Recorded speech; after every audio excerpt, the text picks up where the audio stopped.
Hi, right, today we're looking at the kit from xt-xinte, I think that's how you pronounce it, of the Trashcan mobula. It's kind of a hybrid really, because it's got 110802 motors, not 0803 motors. So no bearings in them, but they run okay. But yeah, so it's basically the V3 frame, which is very durable. 0802 16,000 kV motors, 2 cells. It doesn't come with these batteries, it comes with these ones.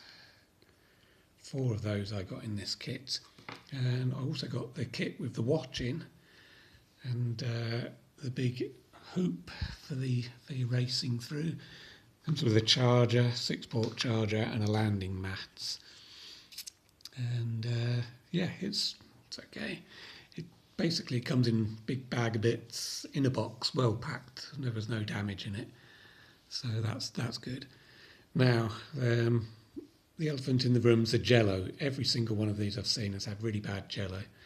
So what I've done is the foam underneath there, that reduced it. That got rid of most of it, but there's still some there. Then I found that using these batteries, the wire was dangling about and flapping about. So I ran the wire over the top there, back through, and then using these batteries without the 3D printed part was better. With the 3D printed part, the batteries hang lower, and that sort of gave the whole thing more of a wobble. So by using these batteries and these connectors straight in, and then also cable tying these motor wires to the frame so they're not flapping about either. So then there's nothing loose and flopping about to sort of amplify any little vibrations that do come from the motors. That got rid of 95% of it. Then I noticed one motor was struggling a little bit to start up. So I oiled all 4 motors with a little bit of shaver oil and just a little blob on each one, and then turn each motor upside down for a little while, leave it sitting there for a while, 5 minutes or so, and then turn it over and run it, fly it about, and all the wobbles, all the Jello was gone then, which is I'm very pleased about. Yeah, so it came with the FPV watch, which is really quite cool. I'll show you that. These come, they sell them separately as well, so if you want to just buy the watch as well, you can do. But yeah, there you are. You can see that it's all around the room, and you can see the picture. I wouldn't really want to fly with it. I mean, I did try flying with it for a little while, but it really wasn't very good. That's just the camera not focusing on it. It is actually quite nicely in focus. It's quite clear. But yeah, so what I'll be doing is I'll be taking that in my pocket with me, and if anybody shows any interest, I can say, well, hey, there you go, have a look, and hand them that. So I'll turn that off to save the batteries. The other mod I did was behind that USB socket. It will have been rounded like that, and it was very close to the USB socket, and I didn't like that, so I just filed a bit of that away to give a gap between the USB sockets, so that would be in a crash, that wouldn't sort of immediately put pressure on the USB socket. Yeah, that's about it for the mods. With those mods, stock PIDs, props are props out, so more for racing than for freestyling, because you'll probably get a bit of washout. I did go out in the garden yesterday and managed to get a flight last thing at night, and there wasn't any washout that I saw, but I wasn't pushing it that hard. I did do some loops and rolls and barrel rolls and flips over and stuff, and it seemed to handle it all okay. Excuse me, I got a cold. Now, the The camera on this kit is 4.3 and not 16.9, like the Trashcan is 16.9.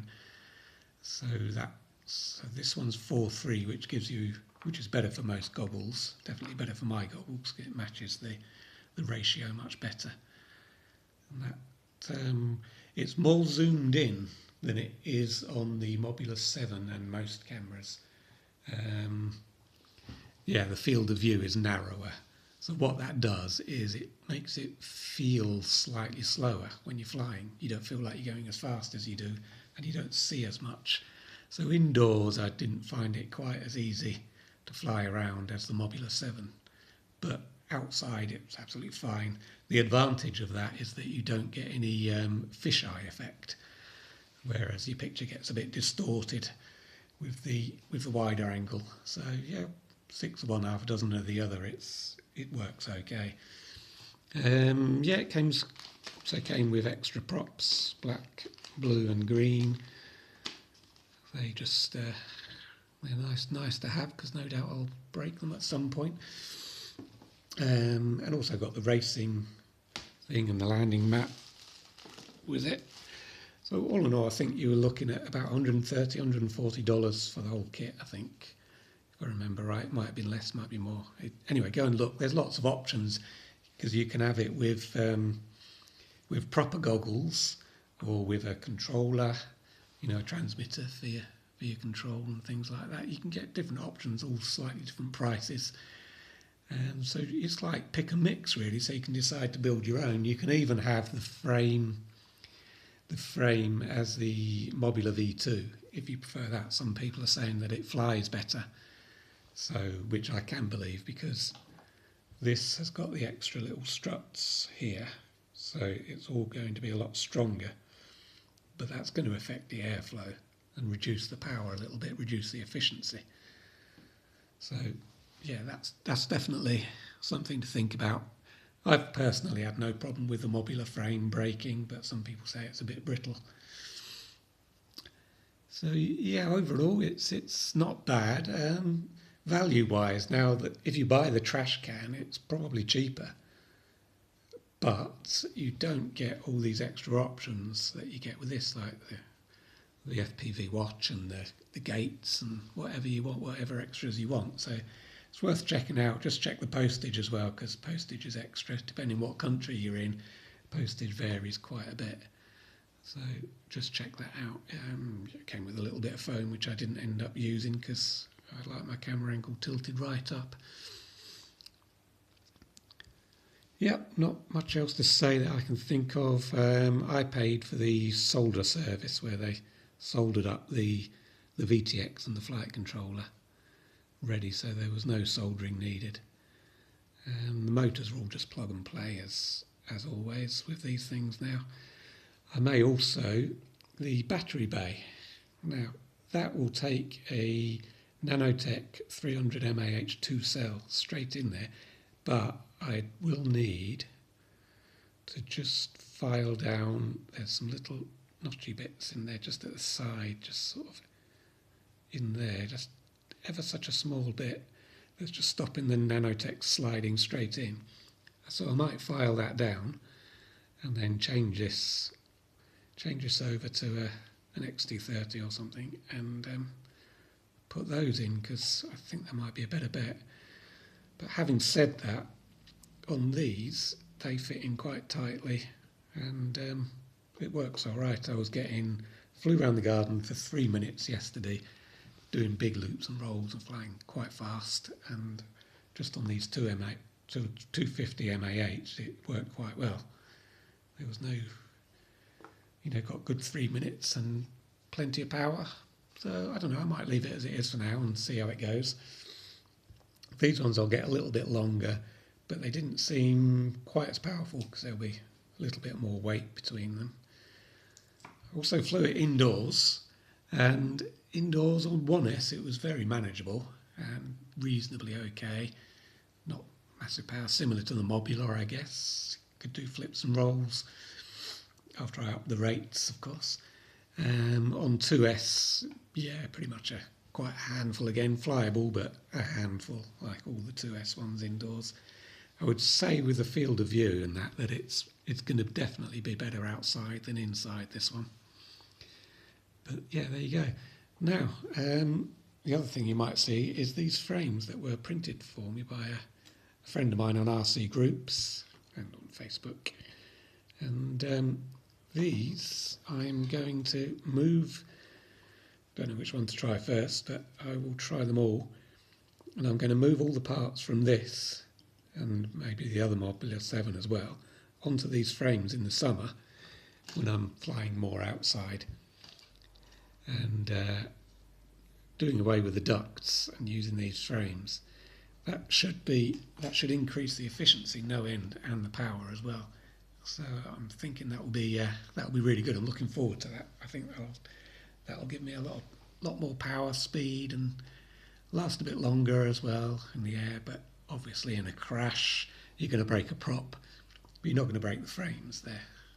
Don't know what he's made those out of. He did tell me, but they're very, very strong, so the frames won't break. So anyway, that's another story. But yeah, if you're interested in that, stay tuned on subscribe to my channel, and you'll see that over the summer. Yeah, so the other advantage now is that the mobula7 is out of stock everywhere, and xt-xinte have got these in stock, so you can get these now without waiting around for Banggood.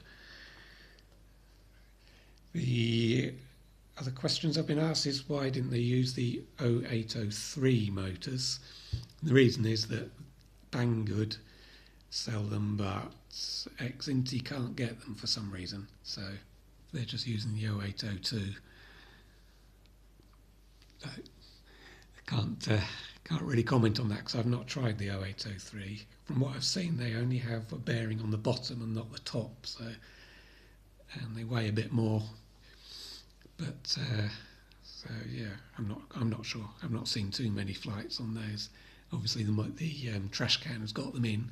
It still suffers from a lot of Jello, so there must still be vibration coming through from them. But yeah, that's another story. Okay, well, I won't take up any more of your time this time round. The flights, I'll upload those later because I'm waiting for a nice day again to go and do it outside, to do it some justice. And so stay tuned, subscribe, and I'll upload the flights as soon as the weather allows, because at the moment it's just raining, and when it's not raining it's windy, just generally horrible here in the UK, as is pretty much typical. Right, okay, thanks very much then, and any comments or questions, just put them down below in the comment section, and I'll try and answer them for you. Cheers, bye.